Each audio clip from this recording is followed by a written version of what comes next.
Antes de entrar a analizar las distintas cuestiones reguladas en los artículos 25 a 31 de la Ley Orgánica de Protección de Datos, es necesario dar un concepto de ficheros de titularidad privada. Este concepto se contiene no en la Ley Orgánica, sino en su reglamento de desarrollo, en concreto en el artículo 5.1l de dicho reglamento. En este reglamento, básicamente, lo que se viene a decir es que son ficheros de titularidad privada, o para determinar que es un fichero de titularidad privada, atiende un criterio subjetivo, es decir, ¿quién es su responsable? Si el responsable es una persona física o una persona jurídica de naturaleza privada, pues el fichero es de titularidad privada, independientemente de la procedencia de sus recursos económicos, de quién ostente la titularidad del capital, en el caso de persona jurídica, es decir, si el responsable es de naturaleza privada, el fichero es de titularidad privada. Ahora bien, lo que también permite o establece este precepto es que en algunos casos ciertos ficheros que en principio podrían ser considerados por su titularidad o por su responsable de titularidad pública, en realidad van a ser considerados de titularidad privada. En concreto, respecto a las corporaciones de derecho público, por ejemplo un colegio profesional, determinados ficheros, los no vinculados al ejercicio de potestades de derecho público, por ejemplo, un fichero sobre personal, ¿bien?, serán considerados ficheros de titularidad privada. Respecto a lo que es la creación de los ficheros de titularidad privada, a diferencia de los ficheros de titularidad pública, aquí pues digamos que es bastante más sencilla la regulación y la creación en sí mismo de los ficheros, puesto que no es necesario ningún tipo de autorización previa, sino que simplemente lo que establece el artículo 25 de la ley es que permite la creación de estos ficheros cuando sean necesarios para el logro de la actividad u objeto legítimo de la persona, empresa, entidad de que se trate, siempre claro que se respeten las garantías establecidas en la ley. Por lo tanto, cumpliendo esos requisitos, es posible crear un fichero de titularidad privada por una persona física o persona jurídica de naturaleza privada. ¿Bien? Ahora bien, antes de ponerlo en funcionamiento es necesario notificarlo a la Agencia Española de Protección de Datos para que en su caso, como ahora veremos, se inscriba en el Registro General de Protección de Datos. Con ello, básicamente, lo que se pretende es dar publicidad a los ficheros de los que sean responsables o que tengan como responsables personas físicas, personas jurídicas de naturaleza privada, o en su caso, como hemos dicho antes, las corporaciones de derecho público respecto a determinados ficheros, para, sobre todo, facilitar y permitir el ejercicio de los derechos en materia de protección de datos por parte de los ciudadanos, aunque evidentemente eso también permite pues, a la agencia tener un cierto control o facilitar su labor de inspección y control en materia de protección de datos. Esta obligación de notificar la tiene el responsable del fichero, aunque el reglamento de desarrollo de la ley aclara que en el caso en el que un fichero tenga más de un responsable, no es suficiente con una única notificación, sino que será necesario que cada uno de los responsables notifiquen el fichero. En cuanto a qué deben notificar, evidentemente, pues cualquier tipo de fichero, siempre que entre dentro del ámbito de aplicación de la ley orgánica,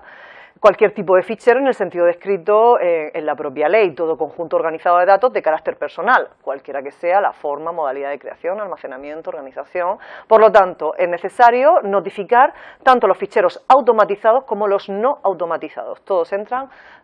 bajo el ámbito de aplicación de la ley, por lo tanto, todos deben notificarse.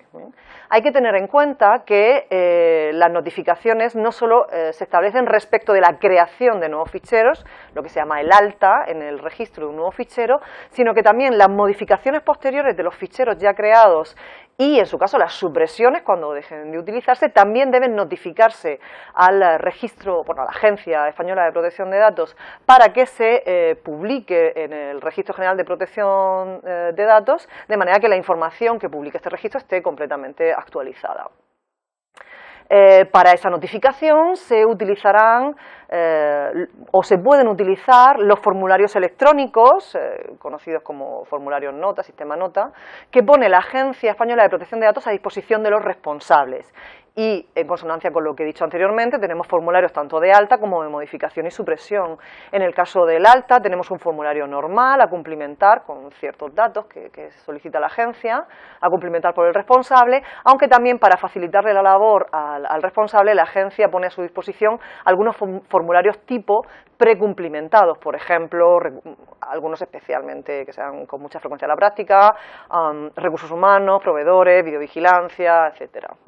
Estos formularios nota se componen por un lado del contenido del formulario propiamente dicho y por otro lado de la hoja o la descripción con la que se hace la solicitud a la agencia para que el registro se inscriba, para que el fichero se inscriba en el registro.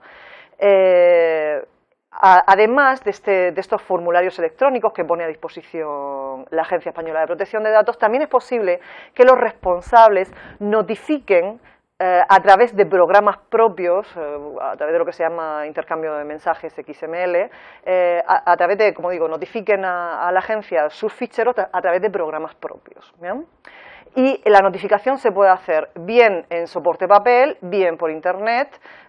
con o sin certificado de firma electrónica. En este último caso, pues además deberá la hoja de solicitud pues imprimirse y firmarse manualmente.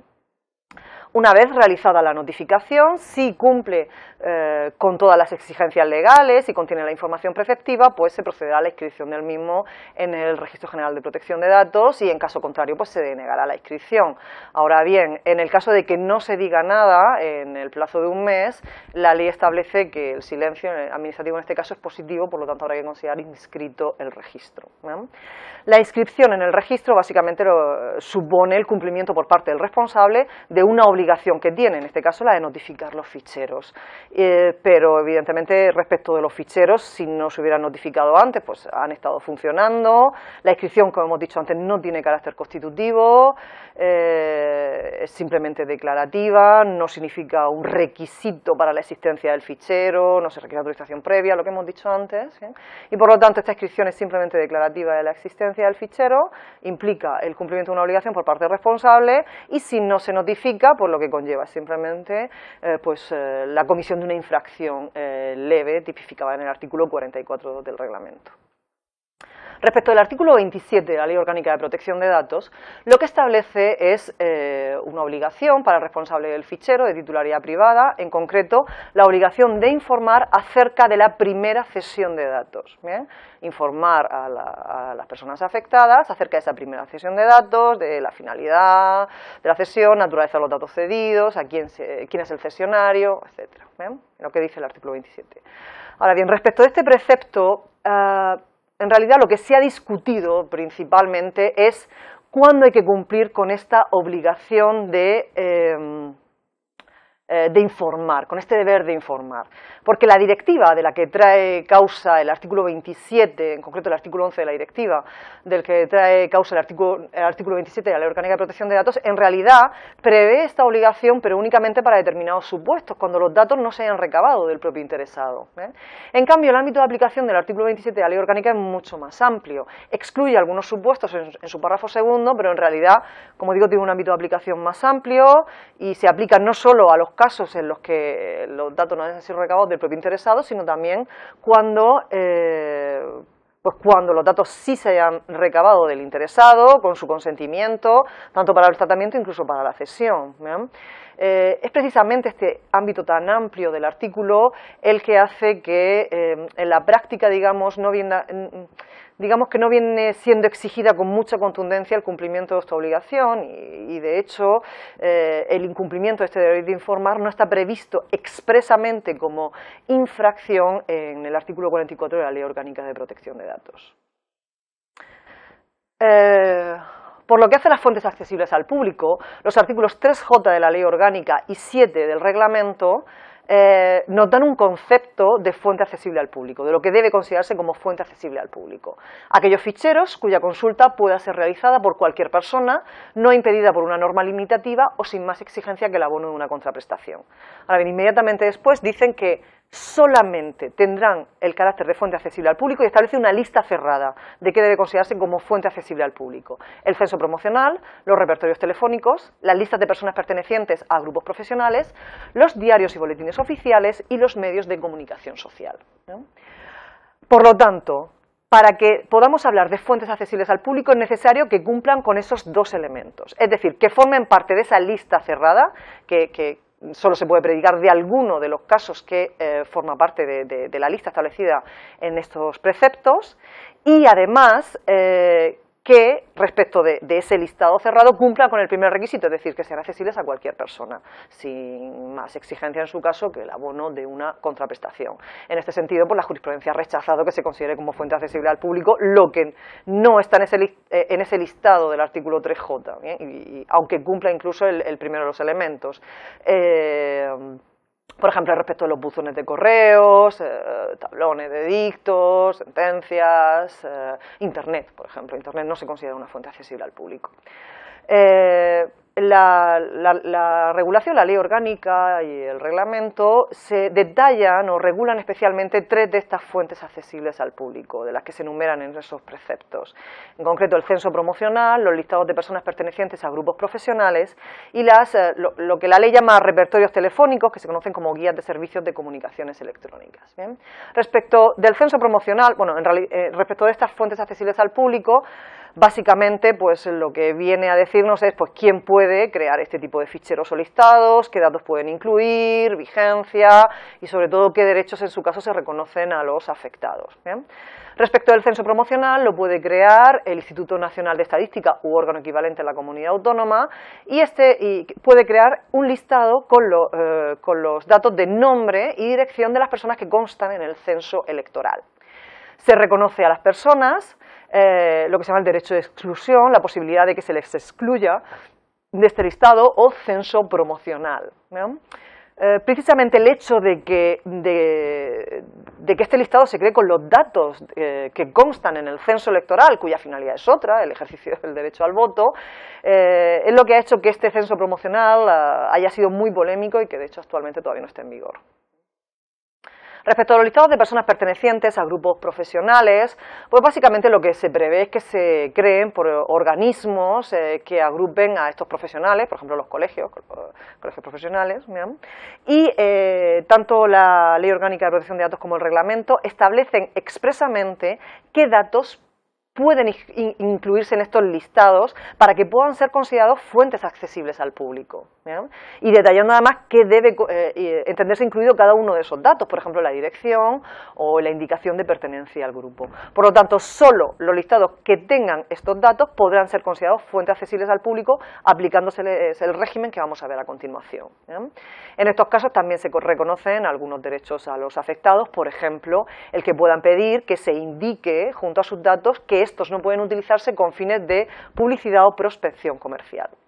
Respecto de las guías de servicios de comunicaciones electrónicas, en este caso la legislación en materia de protección de datos remite prioritariamente, para que se aplique con preferencia, su legislación específica. La ley general, sobre todo, la legislación específica va a ser la Ley General de Telecomunicaciones y el Real Decreto 424/2005 sobre servicios de comunicaciones electrónicas. ¿Bien? Y en esta legislación, pues al igual que hace la legislación de protección de datos, pues lo que se establece es qué datos pueden contener estas guías. Se reconocen ciertos derechos a los usuarios, el de exclusión de la guía, omisión parcial de la dirección, que se indique que los datos no pueden ser utilizados con fines de publicidad o prospección comercial, y además regula también, esto es un tema interesante, regula también el consentimiento que debe requerirse, qué tipo de consentimiento es exigible para incorporar, tanto por primera vez como posteriormente en sucesivas ediciones, los datos a una guía, a una de estas guías, ¿bien? Que hablan de consentimiento expreso y especifican qué debe entenderse por tal consentimiento expreso. ¿Cuál es el régimen jurídico aplicable a estas fuentes accesibles al público? Pues bien, lo característico de ellas es que suponen una excepción a uno de los principios básicos en materia de protección de datos, como es el principio del consentimiento. ¿Bien? Los datos que constan en fuentes accesibles al público pueden ser tratados e incluso cedidos sin necesidad de contar con el consentimiento de su titular, artículo 6.2, artículo 11.2 de la Ley Orgánica. Ahora bien, sí habrá que informar al titular de que se ha procedido a dicho tratamiento o, en su caso, cesión, conforme a lo dispuesto en los artículos 5 y 27 de la Ley Orgánica. Por lo tanto, es la característica fundamental y lo que hace tan atractivo esta idea de fuentes accesibles al público y saber exactamente qué se entiende por tales. Ahora bien, sobre este régimen ha influido la sentencia del Tribunal de Justicia de la Unión Europea de 24 de noviembre de 2011. ¿Qué viene a decir esta sentencia? Pues bien, en ella se planteó esta sentencia viene a resolver una cuestión prejudicial planteada por el Tribunal Supremo Español acerca de en qué medida la legislación española, y en concreto el artículo 10.2b del Reglamento de Protección de Datos, que recoge las previsiones de los artículos 6.2 y 11.2 de la Ley Orgánica, ¿bien?, en qué medida, como digo, este artículo es conforme a la directiva y en concreto al artículo 7F de la directiva.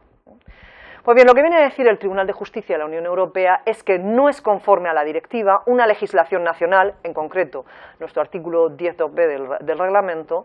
en la que se establezcan requisitos adicionales a los previstos en el artículo 7F, y en concreto el requisito adicional que ha añadido nuestra legislación es el de que que los datos tengan que constar necesariamente en fuentes accesibles al público para poder tratar estos datos sin consentimiento, ¿no? El artículo 7F únicamente establece dos criterios, dos elementos a tener en cuenta que hay que ponderar: el interés legítimo del responsable del fichero, de la persona a la que se van a ceder los datos, y que no deban prevalecer los derechos y libertades de los afectados. Ponderar estos dos elementos y considerando en su caso que debe prevalecer el interés legítimo, conforme a lo que dispone la directiva, sería posible tratar los datos, se consideraría legítimo el tratamiento de datos, sin necesidad de contar con el consentimiento del titular. Y lo que viene, como he dicho anteriormente, a añadir el Tribunal de Justicia, a decir el Tribunal de Justicia, es que si la legislación nacional, en este caso la legislación española, ha añadido un requisito adicional, ese requisito es contrario a la directiva y por lo tanto no debe aplicarse. Por lo tanto, a partir de esta sentencia y en concreto de las sentencias también de las sentencias del Tribunal Supremo de 8 de febrero de 2012, donde se recogen las previsiones la declaración del Tribunal de Justicia, la sentencia de 24 de noviembre de 2011, anulando el artículo 10.2b del reglamento, como digo, a partir de esta jurisprudencia, pues se puede entender que en nuestro derecho sería posible, incluso aunque no constaran en fuentes accesibles al público, siempre que sean los requisitos del artículo 7F de la directiva, tratar datos de carácter personal, o incluso cederlos, aunque no se tenga el consentimiento del titular. Y por último, respecto de los códigos tipo, el artículo 32 de la Ley Orgánica de Protección de Datos da entrada a la autorregulación en materia de protección de datos, permitiendo la creación de estos códigos tipo, códigos de conducta, de una práctica profesional o códigos deontológicos. ¿Qué se pretende con los códigos tipo? Básicamente, la idea es adaptar la legislación de protección de datos a un determinado sector de actividad. De hecho, pues la idea es que a través de los códigos tipo se incluyan medidas específicas en materia de protección de datos para un determinado sector, es decir, no se trata con ellos de simplemente repetir, por así decirlo, o incorporar las exigencias legales, puesto que esas ya están establecidas en la ley, sino de dar medidas específicas para, como digo, ese determinado sector, que es lo que se ha venido a llamar, o lo que se ha dado en llamar el valor añadido del código tipo, ese plus que nos da el código tipo en materia de protección de datos, y que lo que va a permitir pues es una mayor facilidad para que los adheridos al mismo cumplan con la legislación en materia de protección de datos. Por lo tanto, esto supone desde ese punto de vista una ventaja para los adheridos al código, puesto que se les facilita, por así decirlo, y se les aclara cómo se aplica la legislación de materia de protección de datos en su sector, ¿no? Al margen de que, evidentemente, esto va a repercutir en una mayor protección de los derechos de los ciudadanos, ¿no? y una mayor facilidad para el ejercicio de los derechos ARCO. Además de ese valor añadido que debe tener el código tipo, otra de las ventajas sería pues, que puede suponer un elemento y supone un elemento cualificador en el mercado en la medida en que los terceros que se relacionan con esas empresas adheridas a los códigos, pues de alguna manera les va a generar una mayor confianza, puesto que el cumplimiento de la adhesión y por supuesto el cumplimiento del código tipo debe implicar un respeto y un cumplimiento a la legislación en materia de protección de datos. En cualquier caso, la creación y la suscripción de estos códigos tipo es completamente voluntaria, las empresas pueden crearlos o no, y una vez creados en un determinado ámbito, en un determinado sector, no todas las empresas de ese sector deben adherirse o tienen la obligación de adherirse a él, es voluntario. Ahora bien, para las que sí lo han suscrito, es vinculante, es de cumplimiento obligatorio, ¿bien? Y de hecho, si no lo cumplen, se debe prever una serie de sanciones, como ahora vamos a ver. Los códigos tipo pueden ser creados por una única empresa, debiendo en este caso afectar a todos sus tratamientos o ficheros. Se pueden crear también en el ámbito del sector público, por una administración pública, una corporación de derecho público, o lo que es más habitual es que se creen por agrupaciones de empresas de un determinado sector, los códigos tipo sectoriales. La legislación, sobre todo el reglamento de desarrollo de la Ley Orgánica de Protección de Datos, precisa el contenido que deben tener estos códigos tipo, un contenido mínimo, dentro del cual se incluyen, por ejemplo, el que haya unos modelos, por ejemplo, para el ejercicio de los derechos ARCO, o unos modelos en cuanto a cláusulas de obtención del consentimiento cuando los datos no se toman directamente del interesado, etcétera. Permite además que se puedan añadir compromisos adicionales. Establece la necesidad, evidentemente, de tener una relación actualizada de adheridos y también, lo más importante, necesariamente debe establecer garantías del cumplimiento del propio código, es decir, un procedimiento de supervisión del código independiente que prevé además sanciones disuasorias, eficaces, no necesariamente económicas, porque puede ser simplemente por la expulsión del código, por así decirlo, pero sanciones para las empresas que no lo cumplan. Lo que sí precisa la ley orgánica es que para que se pueda hablar de código tipo en sentido estricto, ¿no? en el sentido en el que habla la ley, es necesario que se depositen e inscriban en el Registro General de Protección de Datos. Y además, de hecho, lo que hace la agencia es analizar el código para ver que efectivamente tiene pues, los requisitos que establece la ley orgánica, que cumple con la legislación de protección de datos y que añade algo más, además para el sector, y una vez que ha pasado ese proceso de calificación, entonces ya en su caso, si es favorable, se podrá inscribir en el Registro General de Protección de Datos, y a partir de ese momento hay código tipo, en este caso sí es una inscripción constitutiva. Y una vez que está inscrito y se le da publicidad, pues se establece una serie de obligaciones para los promotores en el artículo 78 del reglamento, en cuanto a presentar memorias, hacer evaluaciones periódicas, etcétera.